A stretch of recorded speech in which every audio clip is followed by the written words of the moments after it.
கார்த்திக் தீபா சீரியலில் இன்றைக்கி ஒரு சூப்பரான பரபரப்பான எபிசோடு வந்திருக்குன்னு சொல்லலாம். கார்த்தி வந்து தீபாவோட ஹஸ்பண்ட் தாங்கிற விஷயத்தை ரம்யா தெரிஞ்சுக்கிட்டு, நம்ம ஃப்ரெண்டு ஹஸ்பண்டை போய் இப்படி தப்பாக லவ் பண்ணுற மாதிரி நினச்சிட்டோமேனு மனசு விட்டு ஃபீல் பண்ணிகிட்டு இருக்காங்க. வீடியோ பிடிச்சிருக்குண்ணா லைக் பண்ணிட்டு பார்த்து சப்போர்ட் பண்ணுங்கள் ஃப்ரெண்ட்ஸ். இந்த பக்கம் வந்து ரம்யா வந்து கிஃப்ட் எடுக்கிறதுக்காக ஆட்டோவில் வராங்க. வந்தப்போ வந்து கரெக்டாக வந்து அவங்களுக்கு வந்து கார்த்தி வந்து கேட்குறாங்க, எங்கே உங்கள் ஃப்ரெண்டை காணும் அப்படின்னோன்னே, இல்லை கிஃப்ட்டு எடுத்துகிட்டு வரேன்ட்டு போயிருக்கா அப்படின்னோன்னே, இவ்வளோ நேரம் ஆச்சு அப்படிங்கிறப்ப கரெக்டாக ரம்யாவுக்கு ஒரு ஃபோன் வருது. ஃபோன் வந்தோன்னே அவங்க அப்பாவுக்கு உடம்பு சரியில்லை அப்படின்னு சொன்னோன்னே, என்னங்க விளாட்றீங்களா, ஏற்கனவே ஒரு தடவை வந்துருச்சு, சும்மா என்னை விளாட்டு காட்டிக்கிட்டு இருக்கீங்களா, என்னங்க பேசுகிறீங்க, நாங்கள் இந்த மாதிரி இந்த இடத்துலேருந்து பேசிகிட்டு இருக்கோம், உங்கள் அப்பாவுக்கு உடம்பு சரியில்லை, இங்கே தான் வந்து அட்மிட் பண்ணியிருக்கோம் அப்படின்னு சொன்னேன்னா, அப்படிங்களா சார், ஏற்கனவே ஒரு தடவை வந்து இந்த மாதிரி பொய்யா ஃபோன் பண்ணி சொல்லியிருந்தாங்க, அதனால தான் நான் நம்பலை, நீங்கள் வந்தால் வாங்க வராட்டி போங்க, இந்த இடம் தான் அப்படின்னு சொல்லிட்டு ஃபோனை வச்சிடுறாங்க கோவத்தில்.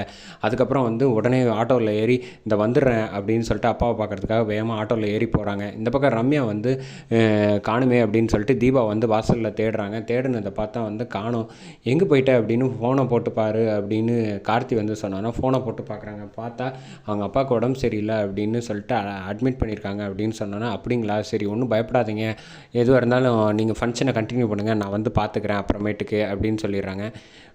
ரம்யா கரெக்டாக வந்து வந்துடுறாங்க. வந்தோடனே டிரைவர்கிட்ட வந்து பேசுகிறாங்க, என்னாச்சு உடனே, இவர் தான் தக்க சமயத்தில் வந்து அழைச்சிட்டு வந்துட்டாங்க, அவங்களுக்கு ஏதோ லைட்டாக வந்து பெயின் வந்திருக்கு செஸ்ட்டில், அதனால தான் அப்படின்னு சொன்னோன்னே, நல்ல வேலை, எந்த பிரச்சனையும் கிடையாது, இப்போதைக்கு கொஞ்சம் மயக்கத்தில் இருக்கார், ஒன்றும் பிரச்சனை இல்லை, ஆபத்து இல்லை அப்படின்னு சொன்னோன்னே, சரி நல்ல வேலை, ரொம்ப நன்றிம்மா, என்னம்மா பேசுகிறீங்க, என்னாச்சு அப்படின்னு டிரைவர்கிட்ட கேட்டோன்னா, இல்லைம்மா நான் மேலே போய் பார்த்தேன், திடீர்னு ஐயா வந்து மயக்கம் போட்டிருந்தாரா, அவரை அதான் உடனே அழைச்சிட்டு வந்துட்டேன் அப்படின்னோன்னே, சரி அப்படின்னு சொல்லிட்டு தீபா வந்து ஃபோன் பண்ணுறாங்க, இப்போ ஒன்றும் பிரச்சனை இல்லை, நல்லா இருக்காங்க அப்படின்னோடனே, நல்ல வேலை, நானும் என் ஹஸ்பண்டும் வந்து கிளம்பி வரோம் அப்படின்னு சொன்னோன்னே, இல்லை பரவாயில்ல, கல்யாண நாள் அதுமா எதுக்கு வந்துக்கிட்டு, நான் அப்புறமேட்டுக்கு பார்த்துக்கிறேன் அப்படின்னா, அதெல்லாம் முடியாது, எனக்கு அப்பாவை பார்த்து பேசினா தான் மனசு கொஞ்சம் நிறைவாக இருக்கும், நான் வரேன் அப்படின்னு சொல்லிட்டு இந்த பக்கம் வந்து கார்த்தியும் தீபாவும் கரெக்டாக வந்து கிளம்பி ஹாஸ்பிட்டல் வராங்க.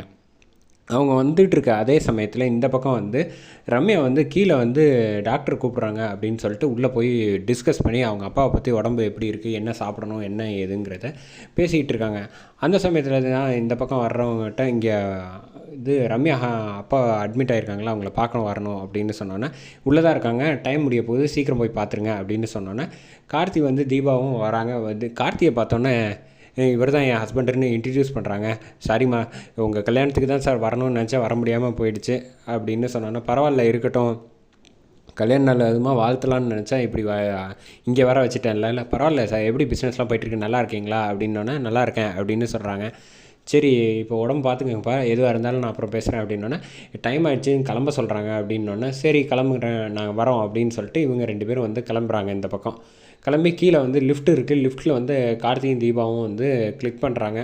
அந்த சமயத்தில் தான் ஐஸ்வர்யா வந்து நல்ல வேலை, ஜஸ்ட்டு மிஸ்ஸில் வந்து தப்பிச்சிட்டோம், இல்லைன்னா அவங்க கார்த்தி தீபாவும் ஹஸ்பண்டுங்கிற விஷயம் தெரிஞ்சு போயிருக்கோம் அப்படின்னோடனே, அவங்க அப்பாவுக்கு உடம்பு சரியில்லைன்னு ஃபோன் வந்துச்சு அப்படின்னு சொன்னோன்னே, அதை எல்லாத்தையும் பண்ணது நான் தான் ஐஸ்வர்யா வந்து ஒரு அதிரடியான விஷயத்த சொல்கிறாங்க.